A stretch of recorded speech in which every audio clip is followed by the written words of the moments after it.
Hi, I'm Randy Cross, and welcome to the Randy Cross Podcast, Season 5, Episode 13. Getting close to the end of the season. Never know what we're going to come up with. Got a pretty typical episode tonight. Going to be rejoined by Ryan Sakamoto. On all the social media, he's at Beast Rider, covers the NFL, lives out in the Bay Area. And we're going to talk about everything NFL, from the Combine to the big trade today with Aaron Rodgers to, heck, who knows? We might even decide where the hell Tom Brady's going to play this year. Going to be a lot of fun. All right? So, as promised, let's get to Ryan Sakamoto and talk a little NFL football.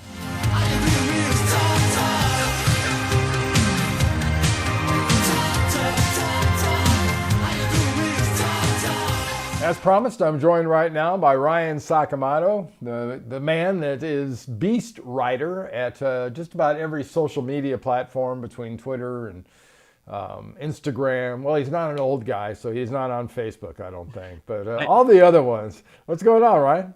What's going on, man? It's been a long off season. There is no really off season when it comes to the NFL, and I think that's what people who don't understand that, they miss out. They try to play catch up when season begins, and it's like, nah, you're already behind the 8 ball on it. So always grinding, always trying to stay busy, and always looking for that next diamond in the rough.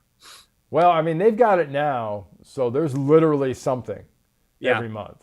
Oh, yeah. And people act like that's an accident. No, it's not an accident. And the NFL does that on purpose. It just keeps them in the news cycle. And I mean, that Combine was a great example. In a year where, there may be 4 all-pro quarterbacks for all we know.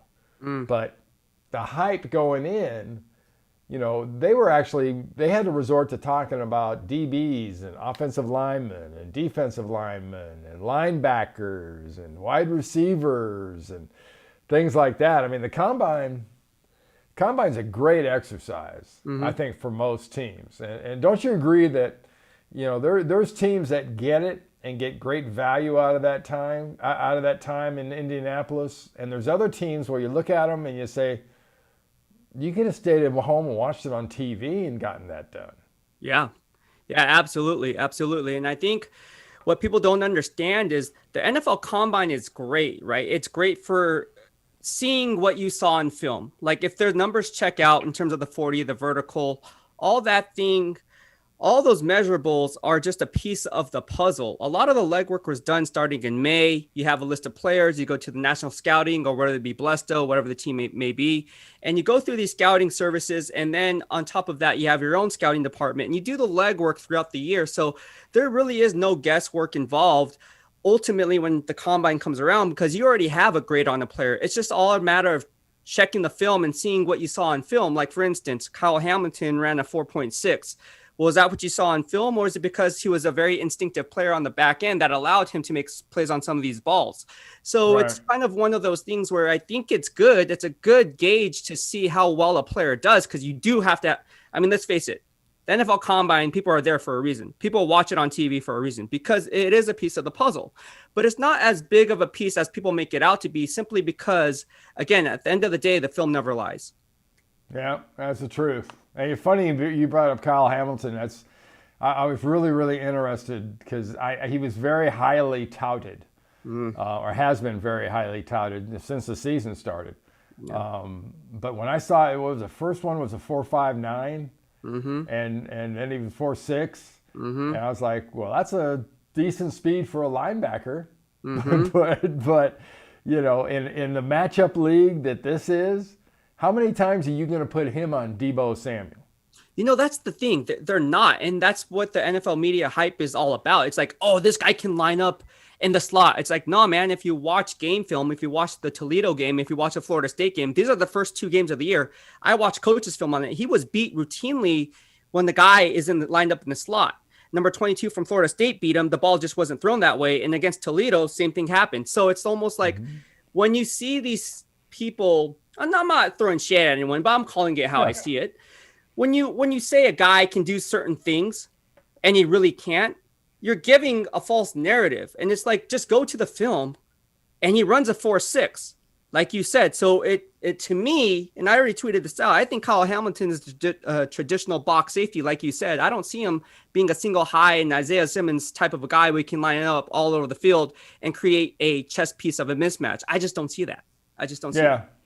Yeah. Well, I mean, as soon as he did that, first thing I thought of was the SC safety that I believe was drafted by Seattle, I think. Was it Taylor Mays? Taylor Mays was drafted by, he was supposed to be drafted by Seattle. He was drafted by the Niners in the second round. Oh, is that right? Yeah. Yeah. Okay, so it was San Francisco. But, I mean, that was another guy. It was an all-world safety. Could do it all. And, you know, it just, you gotta have the scoots. If you don't do that, I mean, hell, Jordan Davis at 341 pounds ran a 4.8 something. That was unbelievable. And that's on the other side of that contrast when it comes to the combine. Who are some of the guys that for you really stood out and might have done themselves a world of good? I mean, I think this was the Georgia Combine. I think everyone's talking about that. Trayvon Walker did really well. Jordan Davis, of course, did well. Devon Wyatt did really well. Obviously, I think when you look at it from a team's perspective, right? When you look at guys like the 49ers and they can use, a plethora of different needs across the line, you look at guys like Trevor Pennick, right? You look at guys like, let's say, no one's talking about him, but I really like Jacoby Durant. HBCU kid from South Carolina State. I got to watch more film on him, but this guy is a gem that I think no one is talking about. Everyone's talking about Sauce Garner. Everyone's talking about Derek Stingley Jr., who didn't even work out. But this is what's fun is you find guys in the mid to late rounds and you find value there. So every NFL team needs a cornerback. I was really happy with Jacoby Durant.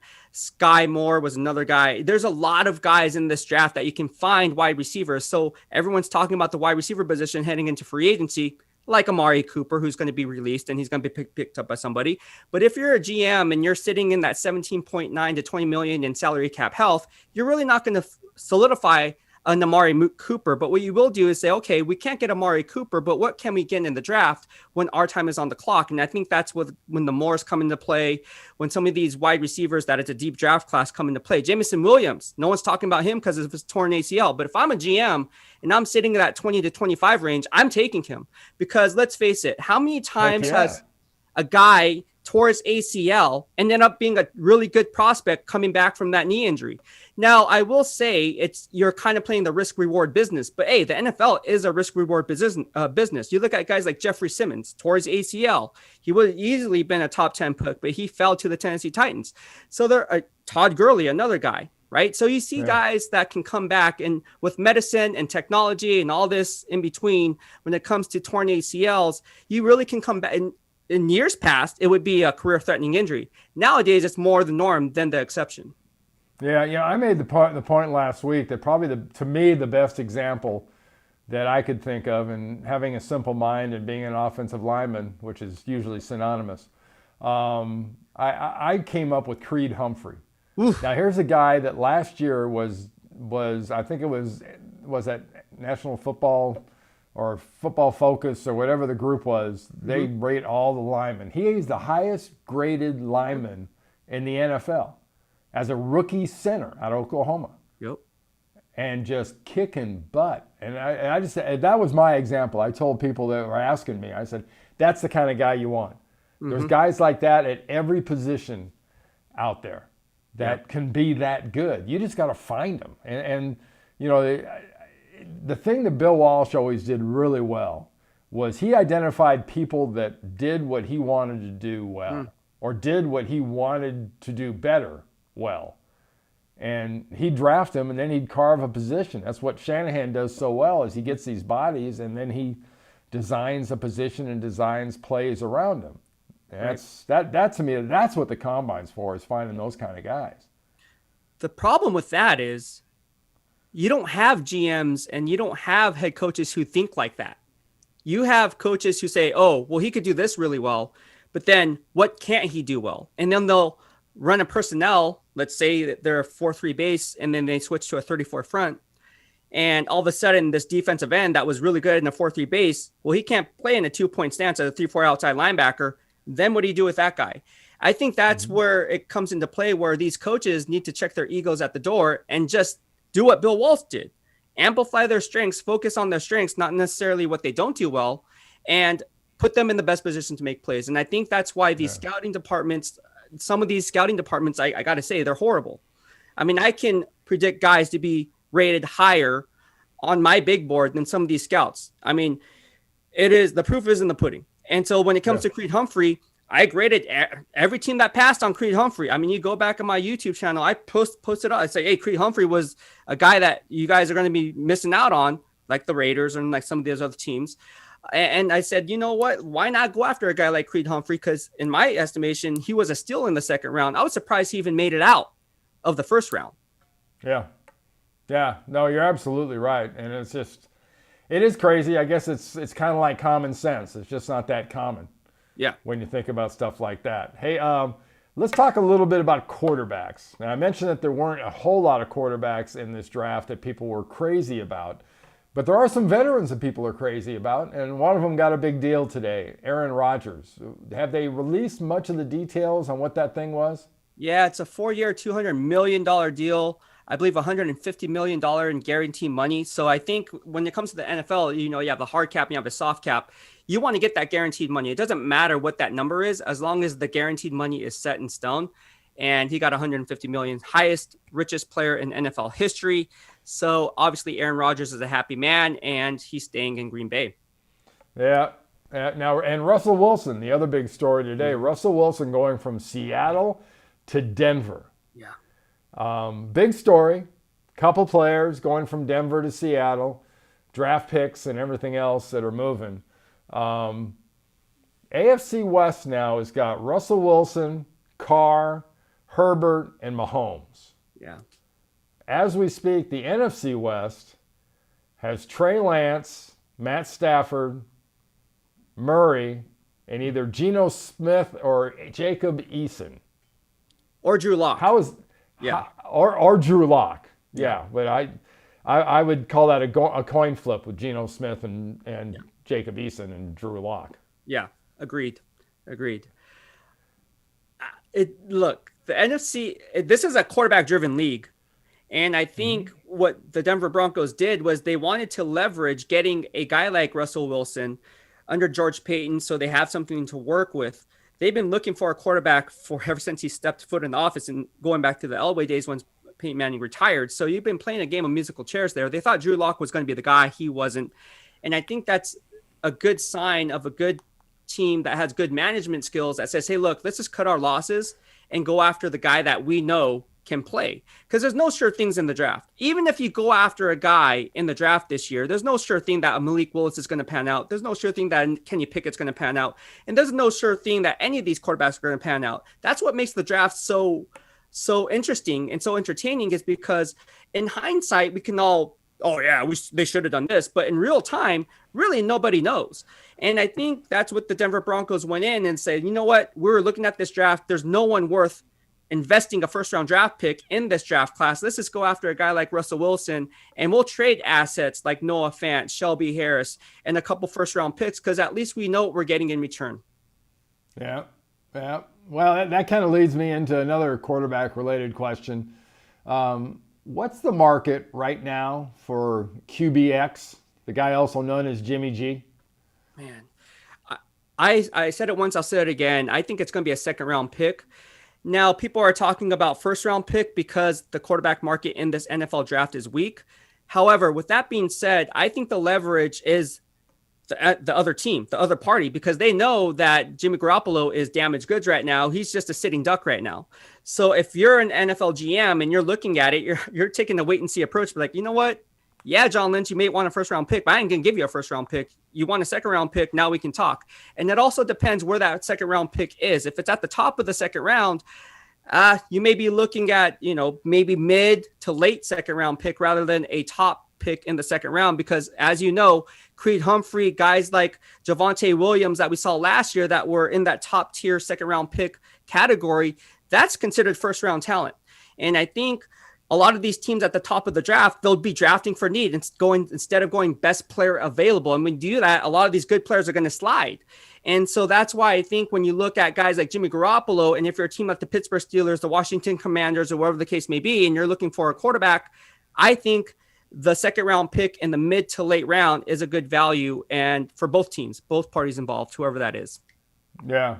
That leads me now to another question I have, and it just hit me today because it's kind of one of those. Well, it's the off season, so it's kind of a silly subject.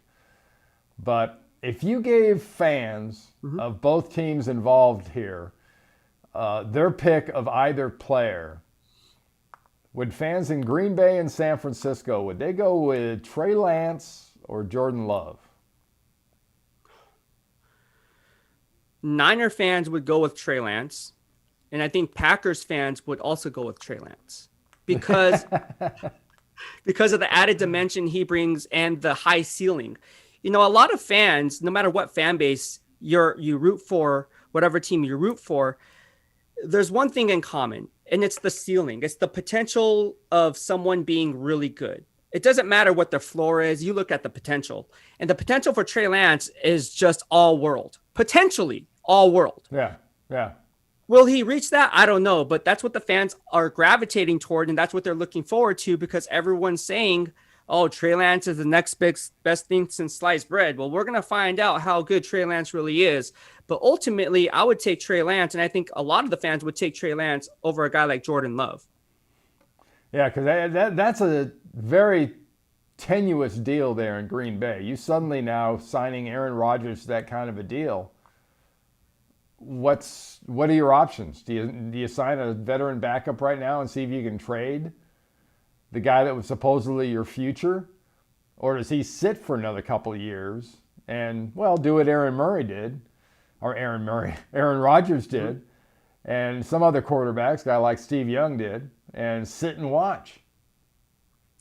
If I was Brian Gutekunst, this is what I would do. I would get flyers out on Jordan Love to see what I can get.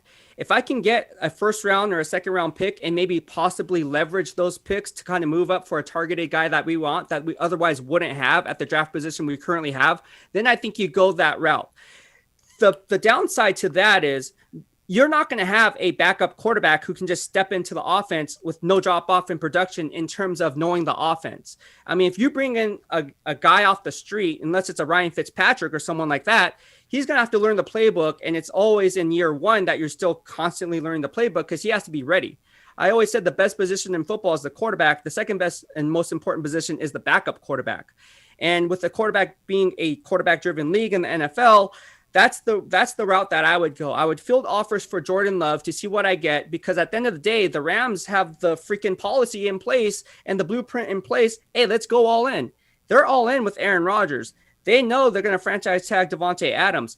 Look, if they can move on from Jordan Love and get a nice draft pick to where they can leverage their draft position to possibly move up and get a player, or stockpile more picks to kind of fill needs because they're in salary cap hell right now, that's the move you got to make. Because at the end of the day, Aaron Rodgers is there. Jordan Love is not going to be there and be playing off a 4-year contract. There's no way. There's no way he's going to be playing. So he's basically damaged goods, because again, is he going to unseat Aaron Rodgers? No, he's not. Are you going to take a wait and see approach when the 2 to 3 year window for the Super Bowl window is now?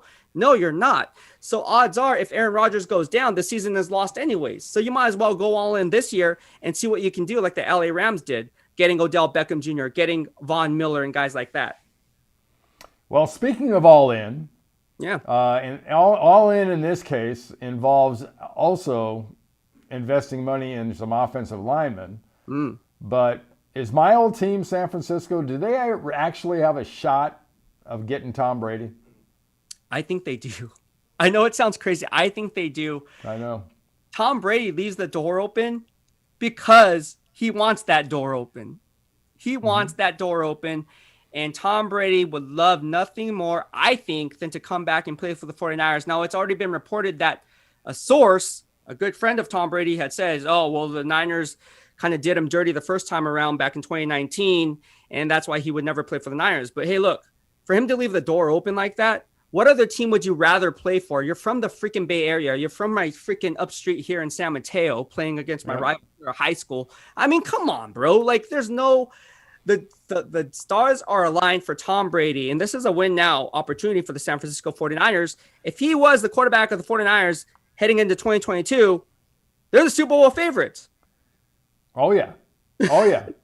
And you know what they also are going to lead the league in? Crying and whining for all the people that'll be screaming about Trey Lance not being the quarterback. And that's the funny thing about the 49ers fan base. You played. The 49ers fan base is very teeter-tottery. Like they're kind of like going one way and then they go the other way. I remember when I tweeted this out back in 2019 that Tom Brady to the 49ers was actually real, because that's what I was hearing. That's what I was seeing. And then the same fans were like, oh no, we're coming off the Super Bowl season. We need Jimmy Garoppolo. I said, hey, look, who would you rather have, Tom Brady or Jimmy Garoppolo? I actually took a poll. Most people said Jimmy Garoppolo. Fast forward to today, I took the same poll. Now people are saying Tom Brady. They're switching their analysis or whatever their takes in hindsight, when in actuality, I pointed it out 3 years ago, and here we are today. Tom Brady is still the greatest football player of all time. And I guess you can say in a new era, obviously, because Joe Montana, you can make the case for him as well. Yeah. With guys like Lawrence Taylor and Carl Banks taking off his head. You can't do that today. So obviously it's a different ballgame. But, anytime you get a guy like Tom Brady, how can you not be a Super Bowl favorite? It's just it's crazy. It's crazy. Yeah.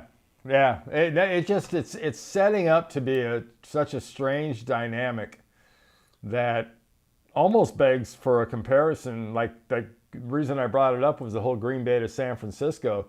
You get Brady out there for a year or so, and what's Trey Lance? What's the upside for him besides the obvious?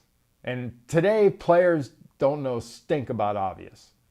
I know. Because the obvious would be you'd be learning at the knee of the best player at every his position, and you'd be getting a chance to learn some pretty special stuff.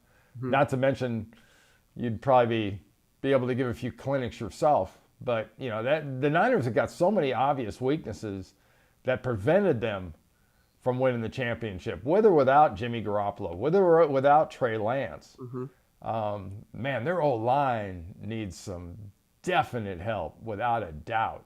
And I think from our conversations earlier in the year, last year, I really am not a huge fan of them on the back end either.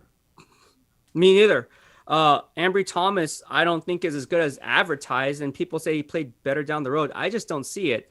Now, that's not to say Ambry Thomas can't improve in year two, because as we know, that's the best progress is from rookie year to year two. That's where you want to see the biggest leap for an NFL player.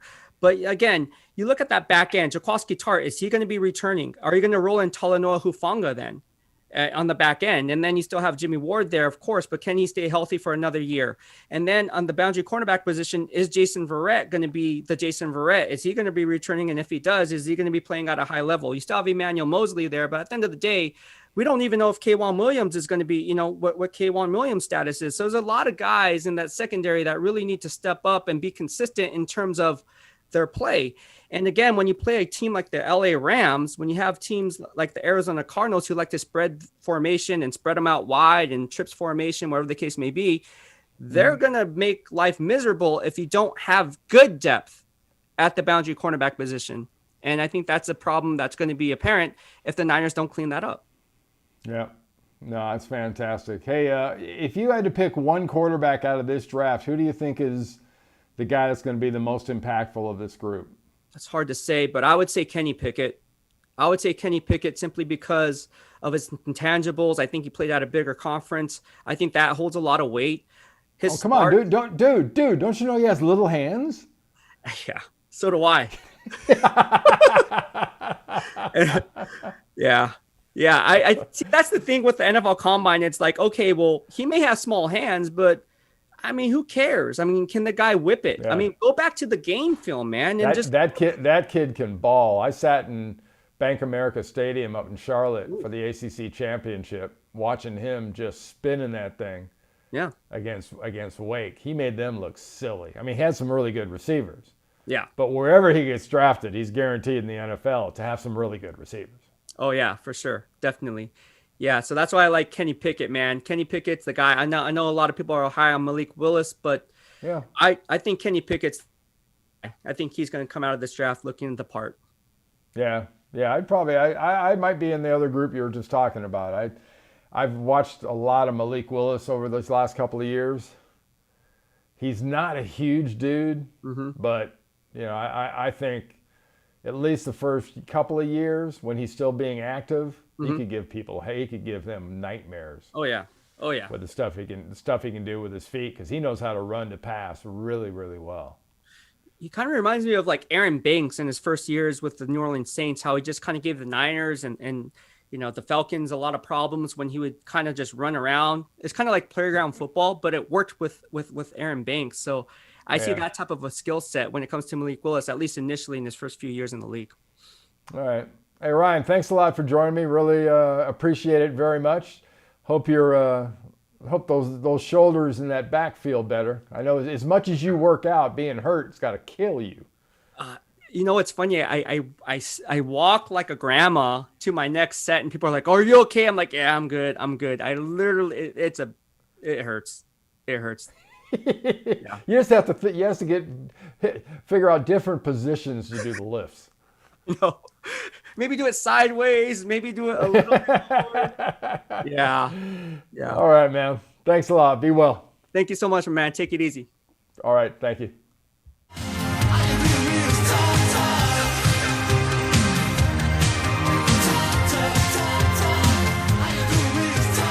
Well, I hope you enjoyed that. Hope you at least learned something. I watch shows like this all the time, and if you take a little something out of something like this, it's a win-win, and it's a great situation. This is the good news. This is the good news. Hey, we're gonna go to the feel-good story now, and you're gonna enjoy this feel-good story. I'm a sucker for horses and dogs and cats and all that, and no one does that better than the dodo. And check out this story about this little baby who got the pretty amazing bodyguard. If you're gonna get a big bodyguard, get a Malamute.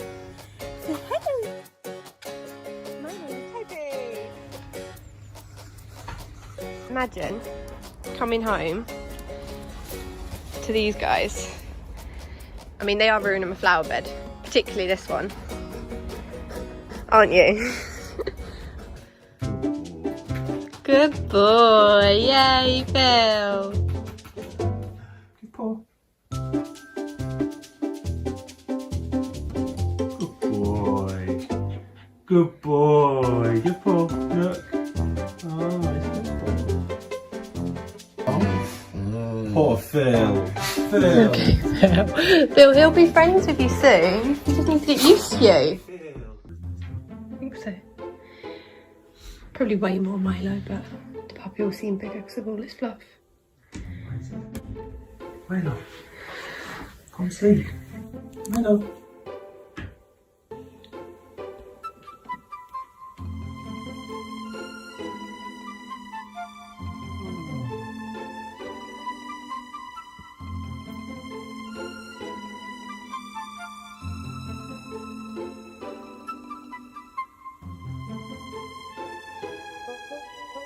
She's smiling. Not sure. Try again later. That was good. Good boy, Milo. Good boy.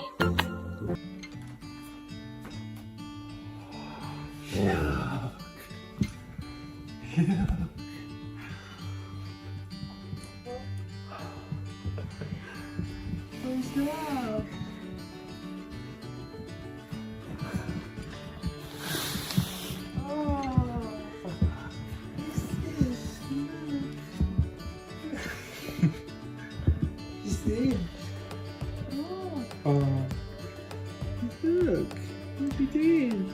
He wants a cuddle too. He's getting braver. He's going to be bossing her about soon.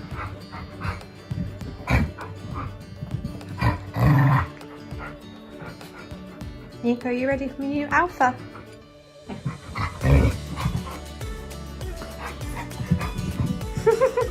Hi guys, family photo. No. Teddy. Teddy is asleep.